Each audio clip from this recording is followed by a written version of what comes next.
Hey everybody, welcome to another episode of Off Script with Pastor Jared. We're here with a guest today, Danny Sinquefield. How you doing, man? Hey, Pastor Jared, man, I'm well and grateful to be here today with you. We're super excited to have you here. Tennessee Baptist currently is your role. What's the exact job title? So with the Tennessee Baptist Mission Board, I am the Harvest Field 1 team leader. Just a little background. It's Number one. Number one. Some people call it West Tennessee. We call it Best Tennessee.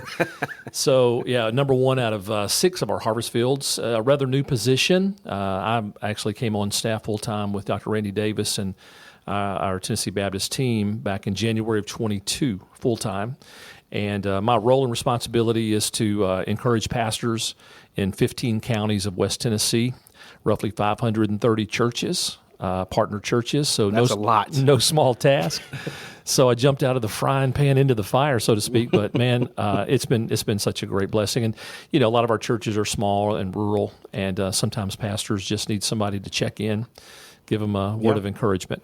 Well, with all those responsibilities, I feel honored that I know your name and you know my name. That's a lot of pastors you're overseeing. Well, I don't say this to just everybody, but you're my favorite. I love Kirby Woods. Thank you. I love Pastor Jared, so thank you. Well, awesome. Now, before that, I think what people in the Mid-South would know you most for is your long role at Faith Baptist. And I want people to know I did not purposefully put you right after Dr. Lee Brand in succession in our interview. So I don't have this special love affair for Faith, although I do love the people of Faith. Thank but you. It's pretty cool 2 weeks in a row. I didn't plan to do that at all, that we had you guys back to back. But I think most people would know you for that role. How long were you at Faith Baptist? Yeah, and thank you for great conversation they had with Dr. Lee Brand. We both share a great love and friendship with Pastor Lee. I was the first full-time pastor at Faith Baptist in Bartlett. My family rolled in here, even though I'm a West Tennessee guy, born and raised in Memphis. We had been serving down in Central Florida in the Orlando area for about 12 years. And so I know you and I have that in common. That's some right. Florida I always love. forget that, and then you say it, and I'm like, hey, wait a minute. I'm a Lakeland guy. We know people. I was a Popka, if you know where a Popka, Florida. Yeah, absolutely. Yeah, so we came in 94, again, to come serve as the pastor at Faith. My boys were all little guys, third grade, first grade in 18 months. And so literally for the last 3 decades, they have grown up at Faith, and that's the only pastor that I've had, the only church that I've been the senior pastor.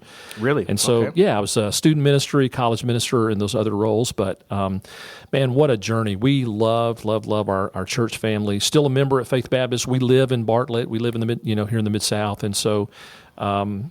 Keep my membership there, traveling around a little bit, on Sundays, visiting other churches and preaching most Sundays. But God has given us great favor at Faith Baptist through those 3 decades, 28 years, almost 28 years. 28 years. Amen. That's awesome. Yeah. Well, give me just a bit of your background for, just in case I know the Faith people probably know you when they listen to the podcast, but the Kirby people would love to hear, I'm sure, just a flyover of your testimony and call to ministry. Sure, and kind of how you got into that. And let me say quickly, too, that I love the Kirby Woods Baptist Church family. We have great affinity and a lot of friends through the years here. Always been, I wanted Faith to grow up and be like Kirby when we got big. So that's kind of our model. But so my wife, Rhonda, and I grew up, both of us, in Memphis. I went to public schools in the city, grew up as the youngest son of an alcoholic father, came to know the Lord through a little church camp that was being held. I'd never heard the gospel. The first time I heard the story and of God's great love for me, I was completely devastated and trusted Christ as my Savior for my life. And found my way to a little Baptist church. We lived over in the Whitehaven area of our town, LaBelle Haven Baptist, our home church. Mm-hmm. Went there. The staff folks were primarily Mid-America Seminary students. Okay. The people that poured into my life were those guys that were, part-time ministry dudes, bivocational, going to school, etc. But I was discipled there. The Lord used that time, that season of my life as a young teenager, called me to the ministry. Surrendered my life to Christ there, preached my first sermon there at LaBelle Haven Baptist. On that night that I preached my first sermon, my father, who had never been to church as far as I know, came and surrendered his life to Christ. And That's I great. share that story because you don't get over that sort of thing. When you Yeah. think about the power of the gospel, no wonder the Apostle Paul would say, I'm not ashamed of the gospel, because it really does change people's lives, anyone and everyone who claims the name of Christ. So that's kind of our story. We began to serve as, actually I was a senior in high school, and our home church sent me out to help replant a church down in the North Mississippi area, Walls, Mississippi. Wow. Lake Forest Baptist Church. That's a tall task for a senior in high school. Well, I was the minister of music and youth. The good news is we had no music and no youth when I got there. 6 of us on our first Sunday. A young pastor, Don Minshew, was the seminary student pastor, 25 years old, so we were just kids. But he ended up staying 10 years, and I was there for 2 years. The church grew from about those 6 people to over 65, 70 people in a couple of years, and then we bolted and went to Central Florida to serve for a while. He ended up staying there for 10 years. It's a strong, healthy Baptist church to this day. Awesome. So, yeah. Well, was there a who were you listening to as far as preachers at the time that inspired you? You know, even if it was later. I know you said you didn't become a senior pastor right away, but when you made the jump to senior pastor, tell me a little bit about that and how that went. What was motivating you to become a senior pastor with preaching responsibilities? Who were your preaching influences? Things like Sure, that. yeah. The pastor in Florida, of course, I served with him for 12 years, gave me great opportunities to preach. He gave me opportunities as a youth minister to come in and preach on Sunday nights, and I became the Sunday night preacher at a pretty good-sized church, running over 1,000 there in Central Florida. And Let that be a lesson, ladies and gentlemen. Let the young fellas preach. let the young fellas preach. Let the horses run. That's right. So you need reps. You That's got to right. have some reps. So when I came to serve as senior pastor of faith, of course, my heroes were guys like Adrian Rogers. Obviously, most young pastors, especially from Memphis, great love and respect for his preaching, and there were some others, but really, my alliteration is just, it's an emotional, mental illness. I think in alliteration because of some of Dr. Rogers' tactics, but so we came here to Memphis and became his friend. He endeared himself to young pastors especially, and reached out to me. I got a chance to preach at Bellevue a couple of times. Awesome. Did one of their staff revivals, which was very intimidating because Dr. Rogers is on the front row. Yeah. And you're preaching. And then, upon his passing, Miss Joyce and some of the family wound up joining Faith Baptist. So got to be friends with those guys. And so he still kind of is not only is a hero, but still has influence, in my life. We get to hear him on the radio pretty regularly around here. So That's awesome. Well, 28 years at Faith, and then a transition to Tennessee Baptist. So, what made you want to go to denominational work after being a senior pastor for so long? Yeah, Pastor Jared, that's a big question. I get asked that quite often, and so I've always had a great love for pastors. I kind of see myself as a Barnabas kind of a person, an encourager, kind of the way the Lord wired me. And even while I was a pastor of faith, I found myself reaching out to pastors. I, got to serve in some positions. I was the president of the convention and was just doing some, volunteer work of connecting and reaching out to guys that I felt like needed a friend. And the Lord just planted that passion in my heart. And I was ready. I think God was preparing me post-COVID for some kind of transition. My wife and I were praying about, how do we do this full time? Do we have a nonprofit? Do we step out by faith, become a Barnabas evangelist? Not a lot of call for that, but still there was a great need for it. And then I got this call from Dr. Randy Davis, who's our executive director for Tennessee Baptist Mission Board, and he basically described a role here in West Tennessee that made my heart beat fast. And I said to him in that first phone call, I said, Doc, I know I need to pray about it. I've got to talk to my wife, but can I just say yes? I'm going to tell you yes. It's on the table. It's on the table. And my yes had a little caveat. I couldn't leave then. It wasn't the right time at Faith. I needed about a year, wrap up some things, and he was very gracious and gave me that. And just said, you finish up what you need to. So we got our church out of debt, did some things. God's favor, really blessed. We had a great, it was a great season for us to, to walk away with the blessings of our people in a healthy situation. So it worked out beautifully. Awesome. Well, that's great. So Tennessee Baptist, I always like to help people understand the way that the Southern Baptists work, because I've found talking to people, even folks at Kirby, your average person doesn't really understand how our system works, as far as associations, state conventions, what is the SBC. Can you just help people understand what the Tennessee Baptists are and are not, and what they do? Absolutely. In the simplest terms, we are simply a network of churches across our state that partner together for the purpose of sharing the gospel and reaching the nations, with the message of Christ through our cooperative efforts, cooperative giving, the cooperative program. Most all of our churches, your church, Faith Baptist, others, are very generous giving toward missions and then missions offerings, et cetera. So there's just a network of like-minded churches that really share life together, do life together. There's we have an annual meeting called the Summit in November each year. We also, of course, appreciate the vast number of associations across our state. So, Jared, just for some numbers' sake, there are roughly 3,200 partner churches in Tennessee, from Memphis to Mountain City. So that's over 3,000 of us. Yeah. And they so vastly different from what's in Memphis and what's up in the mountains in Mountain City. But that common thread of the gospel, common thread of reaching the world for Christ from here. There's a lot of lost people that live in Tennessee. Our state has 7 million people roughly right now, and somewhere closer to 5 million people are lost. So Those are new numbers. I don't think people know that. That's huge for me. It breaks my heart. It's a number that is. That keeps me up at night. Yeah. And it's totally unacceptable that with all of our churches, all of our resources, 65-70% of the people that live in our state in the Bible Belt, the buckle of the Bible Belt, still have no relationship with Christ. Yeah, I think something has happened in just the way people are moving right now.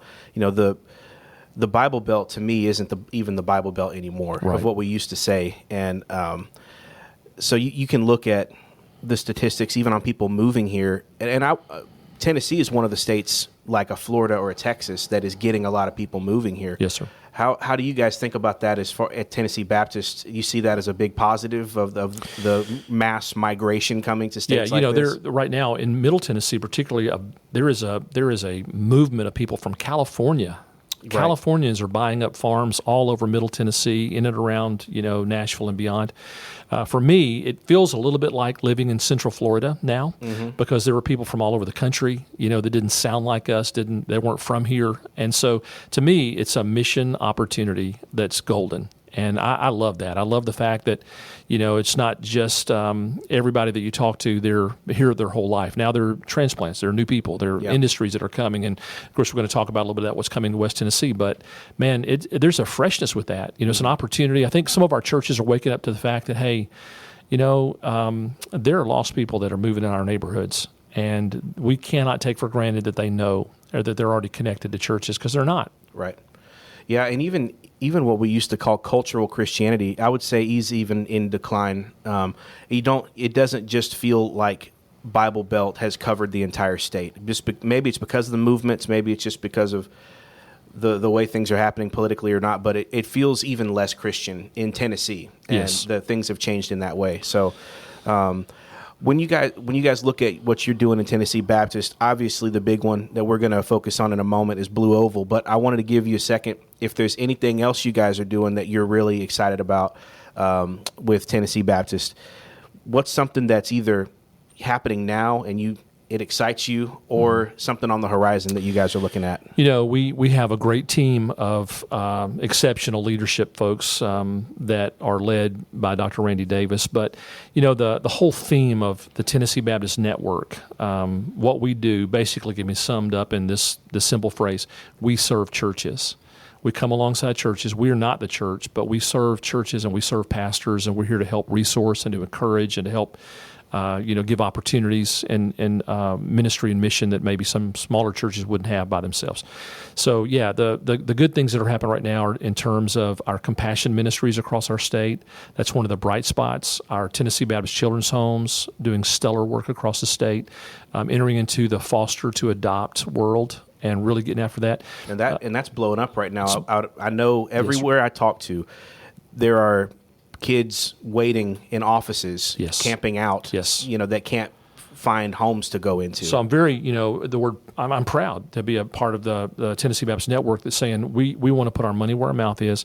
We're engaging that crisis of fatherlessness and homeless children, and really encouraging our Christian families to step up their game and to reach out and make a difference. So those are just a few of the things. What we're doing in terms of engaging lostness through evangelism and encouraging church planting and training folks to be engaged in their communities missionally.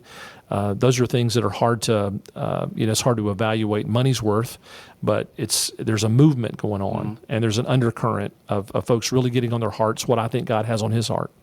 These are just a couple questions that I'm curious about personally. With North American Mission Board taking such an aggressive church planting posture over the last 10 years, of which I was a part of. Sure. How does that change what Tennessee Baptists do with church planting? Is it hard to not feel like they have the monopoly on that? And even with evangelism, I guess this is a two-part question. I've heard that there is an increased attention being given to evangelism convention-wide or maybe in our state. Is that true? And that sounds like great news to me, because I know that a lot of numbers just got released for the SBC, and some of it was down of what we would have hoped to see. Sure. So a little bit about that. Yeah, Jared, I think all of us have, from time to time, we need a wake-up call, and those numbers being released that we're not gaining new churches. We're not gaining in terms of baptisms. We're actually backing up. Those are things that I think break our heart, and so it motivates us then to lean in closer to what are the main things. So and speaking specifically about NAM, they're doing an awesome job, in calling out church planners, but particularly they're focused in some of what we used to call the pioneer areas. Now they call it the send cities. Well, Tennessee doesn't have we're seen as a churched area. Right. However, vast lostness in our backyard, front yard, side yard, everywhere. And so, we're going to have to really focus on doing it ourselves here, because NAM's focus is on, the other major cities of our country, which San they should be. San Francisco, New York, and things like that. Yeah, exactly. But we're drawing from their best practices. So what we're about to engage here in West Tennessee with some new churches coming, some new church plants coming, is we're using, the assessments that NAM uses. We're, really walking very closely with their processes, because it's hard to improve that will. It's already a tool that's there for us. And so there's a growing partnership that we have with that national entity. Our state conventions are, walking very closely with them right now, particularly here in Tennessee. Yeah. Well, that's exciting. And I would love to see the state step in and fill some of those gaps, because, NAM can't do everything perfectly. And so especially I've heard a lot of talk about bringing evangelists back and evangelism training and things like that I know years ago maybe had fallen by the wayside just because of the emphasis on church planting. I don't know if any of that's true, but that's what's been going around on Twitter. Yeah, they've got some really, really great guys that are new team members. Vance Pittman is a name that Kirby Woods knows well, and your friends would know him well. But that's a great catch, great addition for the North American Mission Board. Tim Dowdy as well from Georgia, a friend of mine, who is the vice president for evangelism now for NAM. So with those guys, their heartbeat is for how can we get back to some of the old practices. Not everything just because it is old doesn't mean it's bad. Right. And so missions and evangelism are the things that brought us to the dance, and we don't need to move too far away from those themes. Well, with that, let's get into the Blue Oval City thing, and I will start with a true or false question. True or false? That's the biggest thing on Tennessee Baptist plate right now. True. I would say true, even if I didn't live in West Tennessee, and even if I weren't the ambassador coordinator of all things Blue Oval. But man, it is the thing that is sparking right now across our state and even beyond. We've had other state conventions contacting us saying, how can we partner with you guys? We understand this is a big deal. And if you want to, let me just give a quick definition. What is Blue Oval City? I think we assume people know what this is because we're in it. We think about it all the time. But for the average church member, maybe they've seen some headline on the news, but they have no idea what this is. That'd be great. Yeah. So we talk about Blue Oval City. We're talking about the significant manufacturing plant from Ford Motor Company that has purchased over 4,000 acres, and they are currently building the largest automobile manufacturing plant in the world. Again, it's a 4,000 acre footprint. Basically, they went into rural South Haywood County near Stanton, Tennessee. They bought up this TVA land, and it was all used for farming in the middle of nowhere. There's an exit now at exit 42 and I-40, and it's about a mile off that exit, and the buildings are under construction. The battery company is being built by the South Korean company, and there are roughly now 3,000 construction workers on the field right now building the massive facility there that will, when it's all finished, and by 2025, they're talking about rolling out the new all-electric F-150 Lightning Ford pickup trucks. We'll see how that goes, but that's their plan. They've invested $5.6 billion into the West Tennessee economy, and for that we should say thank you, because that it's going to bring jobs. It's going to bring an opportunity for some growth and development in this community that hasn't seen that in a long time. Yeah. So with that, they're obviously not everybody's happy about the changes that are coming. Yeah, you don't do that without some changes happening. Yeah. So infrastructure, new roads. But they're paying for some of that, aren't they? They do. They have a $500 million incentive package they brought with them. They're doing a lot of the helping schools and helping communities, and they've already put some of their money where their mouth is. So they're being good neighbors. So these towns where this is going to go. Brownsville is the largest one. Is that nearby? Is that right? Yeah, it's in the 20-minute drive radius of the actual plant. So you've got Covington to the west, about the same distance. You've got Brownsville to the north, and then you've got Summerville, a little bit further out, and then to the south you've got Fayette County with all those little towns, Oakland, and Summerville, Oakland, and Arlington. All of those, we have about 7 counties that are going to be impacted by the growth that's coming. And Jerry, just because I don't think people realize when they're talking about 8,000, 10,000 workers when it's up and running full speed, that's potentially 90,000 people coming to our community with their families and the other businesses that are being attracted as well. Because it's not just going to be single men coming alone. That's right. They would come with a family. So if you think about 100,000, if they all built in one spot, if they all lived in one section of Haywood County, let's say, that would be the 8th largest city in our state. This is how impactful this is. Right. But we know they're going to be spread out. There are going to be some here in Shelby County. I wouldn't be surprised if some of the folks find their way to Kirby Woods Baptist. We hope so. And, come and join us and help us, some executives. And, we're going to have a chance to meet a whole lot of lost people. And right now there are roughly 3,000 workers, construction workers building the plant, plus how many Koreans who are building their battery plant that are there too. We don't have that number, but a significant number, several hundred of them are doing that. And, they're living in our community right now. They're living in and around, this area.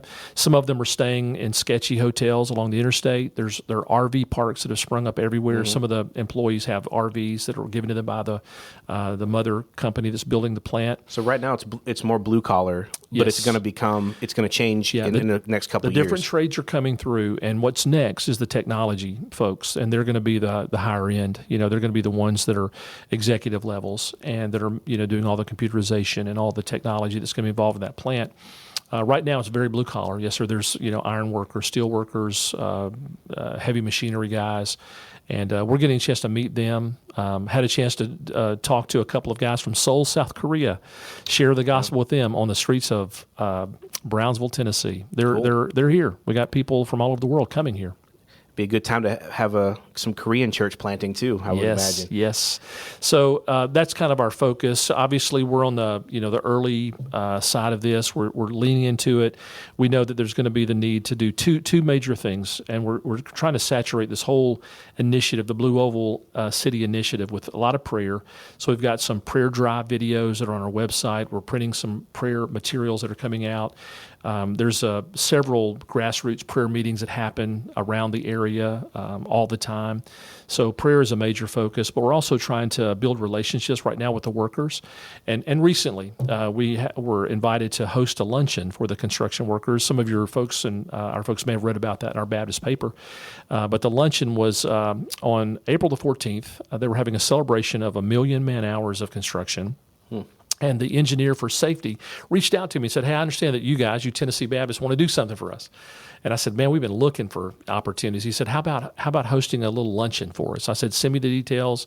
We'll make it happen. Well, the little luncheon turned out to be 1,100 employees, and they needed rented tables and chairs, and it was a pretty expensive deal, and I'm fortunate to still have a job, but we had 100 volunteers show up. Our big disaster relief units came out and cooked the hamburgers and the beans and all the fixings, and it was an incredible opportunity to make a difference. Just a little shindig, a little get-together. 1,100 guys, they'll be there.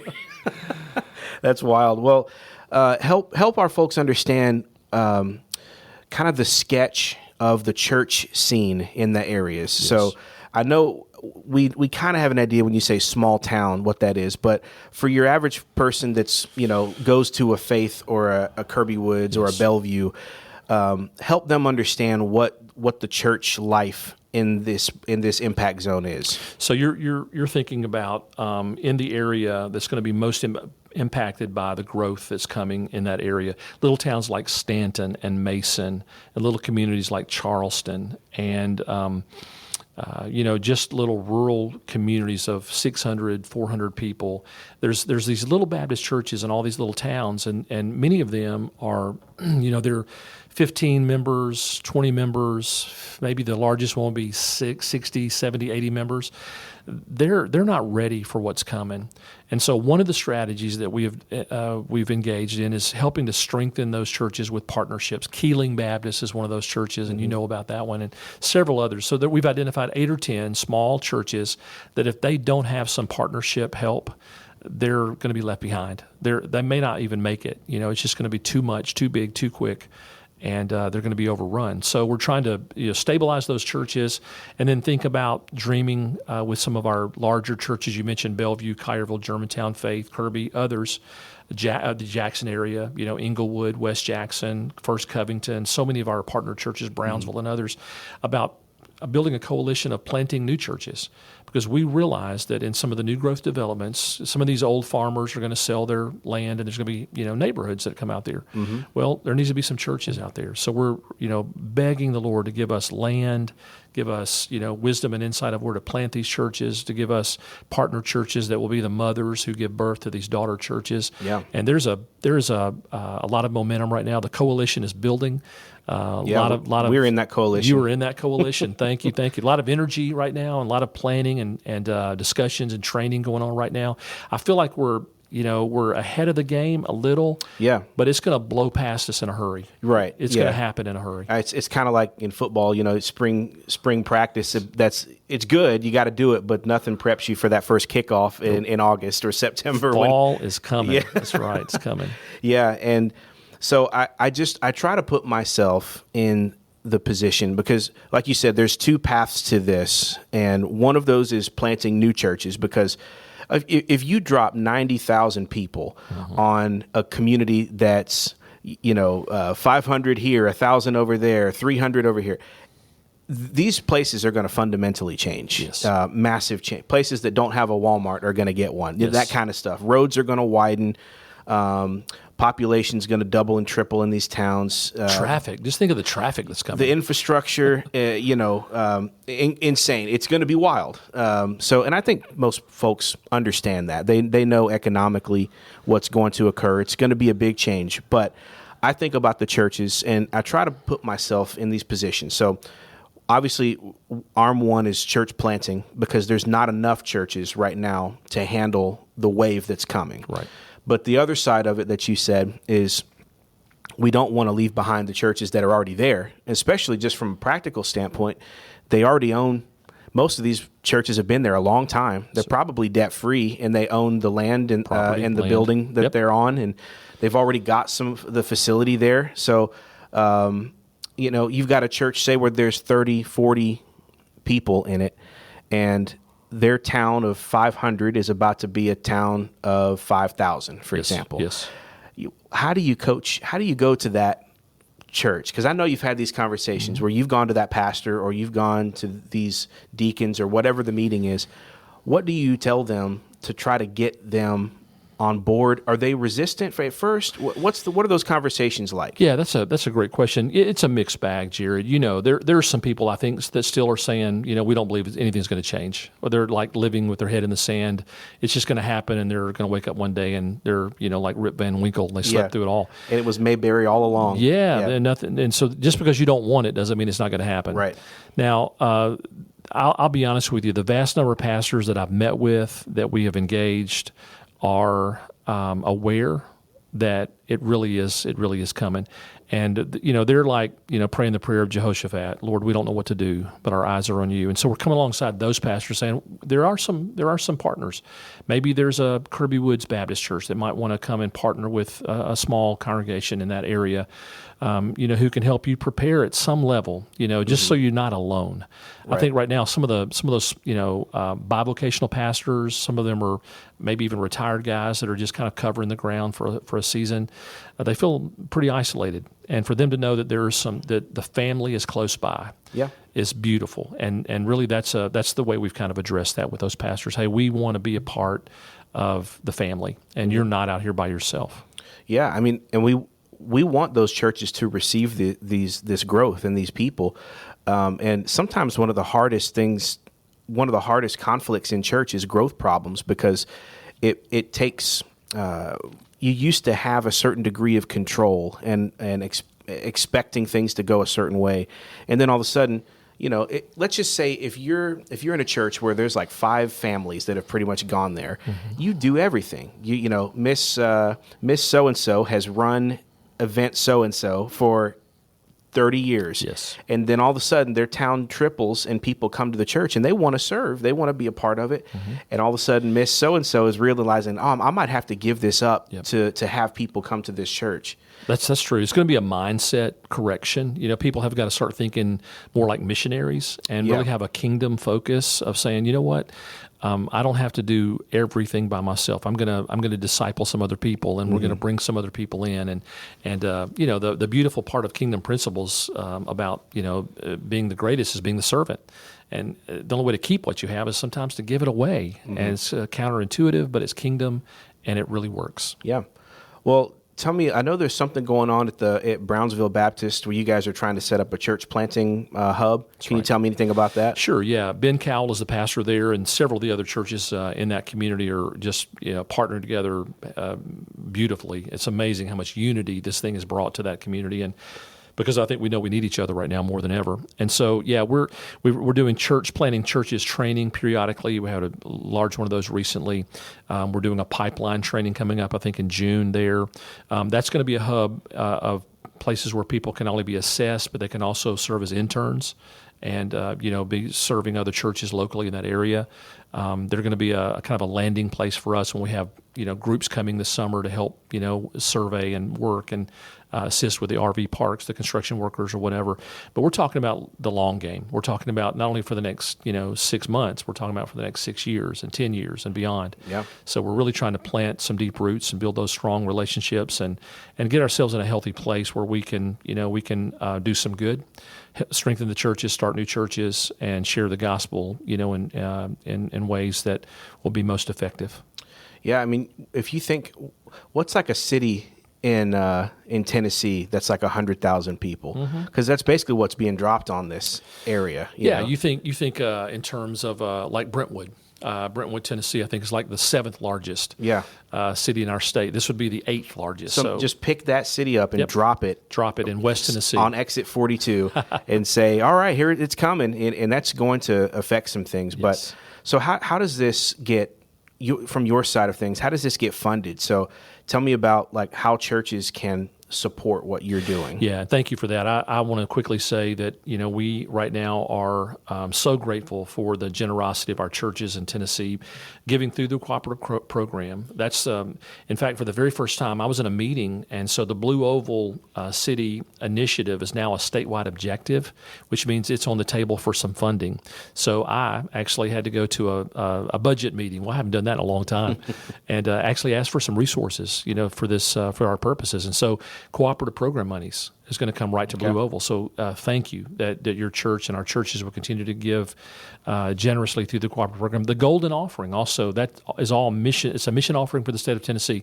We like to say that what Lottie is to to international missions and what Annie is to North American missions, the Golden Offering for Tennessee is Tennessee missions. Right. And a large sum of that is designated for Blue Oval Initiative. So thank you for giving. That's one of the ways we can do it. But also, there are going to be special projects. There may be, some ways that the church could, again, help do some construction for a smaller church. Right. There's going to be some get your hands dirty kind of things, just bringing teams in and bringing teams over and coaching and partnering and, mentoring. Those are things that are going to happen on a regular basis. Mm-hmm. Well, I know I've spoken to one pastor already about their church and Kirby's involvement. And our heart in that conversation was simply, we want you guys to be strong enough to handle this. It's not, we want to make Kirby 2.0 in West Tennessee or anything, but it's that your church is able to be an effective outpost in this new area when this comes. Because, like you said, it is coming. There will be people. These communities are going to change. And likely they're going to be non-South people, right? I mean, have they said, maybe you have some insight where these people are coming from, that they're hiring from? The executives are coming primarily from Detroit, that area, but they also have plans that they're drawing from Houston. So we've got a lot of Texans coming back over this way. And it's about time Texas sent us some help, right? That's right. We've been helping those guys forever. Well, they sent me. So. Yeah, thank you. Thank you for sending Pastor Jared. And so, they're going to be coming from, really, it's going to be a beautiful ethnic diversity. We know there are a lot of Koreans coming from South Korea. That's going to be the thing. And we mentioned Dr. Adrian Rogers' name earlier, but I just want to quote him. He said one time, and I needed to hear this, he said, there's no such thing as a small church. Every church is a mission outpost of Almighty God. And we want these churches that look small, small buildings, small numbers, to recognize that God planted them here sometimes decades and maybe, a century or so ago for such a time as this. Yeah, for this. And so they are on the front lines, and they have to see themselves as mission outpost of Almighty God. Mm-hmm. So if we can try to, share that message, and if they can catch that spirit, man, I just see that we have some good days ahead. Yeah. And I told that brother yesterday when we met, don't worry about all the things you can't do as a small church. Yes, don't get so caught up in the things that, well, if we were a mega church, we could. Don't worry about that. That's right. What can you do at your size that a mega church can't do? That's exactly you are right. unique as a small church. You have some awesome things. You can know each other's name. You can have a deep community. You can be a family to one another. You can get involved in each other's lives. And as a church, you can pivot and turn and make changes quickly. Mm-hmm. There's a lot of benefits to being a small church. And they have to keep their hands open, ready to receive new families, new faces. Right. They need to be an open door opportunity for reaching their community. So if they can have that spirit, man, that's a win. Yeah. Well, that's exciting. How can churches be praying for this? I know for anyone listening to this, I would say put it on the prayer list and keep it on there for a while. Please. This is going to be an emphasis at Kirby Woods. This is going to be an emphasis that lasts multi-year. Yeah, so we see that. How can we keep this on the forefront? And I know the prayer request will change in time, but what's the right now prayer request? Right now, I think we only have one shot to get this right in the early stages. We don't want to swing and miss. We want to at least get on base. And so I think to pray that God would continue to give wisdom and insight to those that are, making decisions and taking steps of leadership. That'd be a great blessing. Pray for the continued unity among the churches, because right now, there is that, and we're grateful for it. It's momentum, not just from West Tennessee, but from across our state. I'll be meeting, very, very soon with churches from Middle and East Tennessee. Pray that the resources will come in that we need, to get the job. We don't want to be, slowed down much by lack of resources. So pray for generosity of God's people, and pray that the churches that are yet to be planted, that God would that He would put on the hearts of that church planter now a call to come over to Macedonia, come over here to West Tennessee and help us.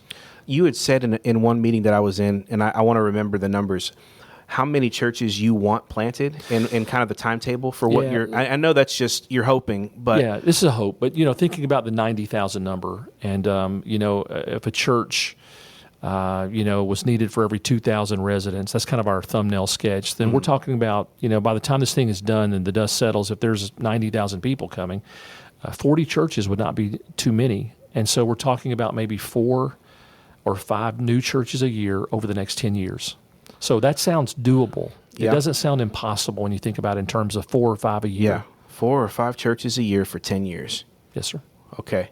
That's a prayer request. That's a big one, yeah. Big one. And so really, and that starts like now? We could, we're ready to start now. You'd like to start planting, I would imagine, next year. Yeah, we right now, God's opening doors for some facilities for us. We've got a couple of buildings that are becoming available. And so, we really would like to start immediately. Yeah, seeing some of those planted this year. Well, it's happening. That part is happening, and then I know guys are connecting with existing churches that are already there. So it's beginning. I want to commend you guys for getting ahead of it. It does feel like we're a little ahead of it.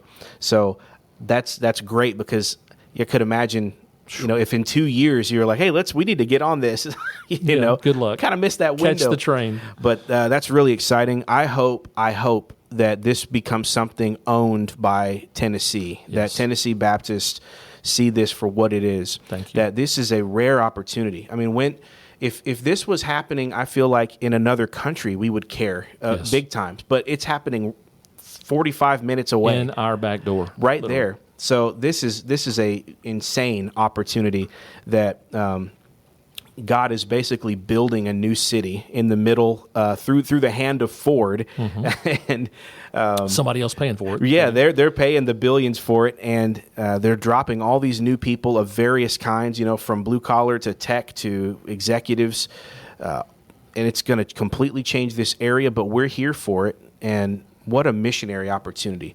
How would an IMB missionary think about this? That's exactly right. We have to have that mindset. Yes, so sir. That's super exciting, and I hope everybody gets on board. And if you're at a church and you're listening to this, and it's not one of the ones that we've named, you're not Kirby or Faith or any of those, and your church doesn't know about it, go champion this cause. Take it to your missions committee, take it to your pastor, and make sure that you're doing something for Blue Oval, and if nothing else, give to that golden offering. Yeah, and we would love for the listeners obviously to check some things out for themselves. We have a really, really great webpage and a landing page for the Blue Oval. So plug it. tnbaptist.org/Blue Oval City. There are videos, there's printed materials, there's a prayer, some prayer guides there, testimonies from some of the young pastors in the area that are really excellent. I would just encourage our churches to play those periodically during the offering time or during some missions moments. Again, that's tnbaptist.org/Blue Oval City. Excellent.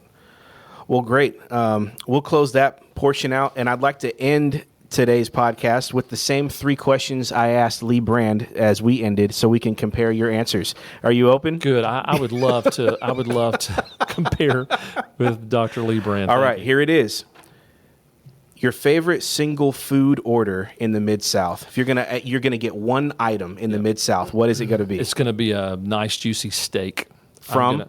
I'm going to get it from. There's one place. I'm going to get it from Ruth's Chris.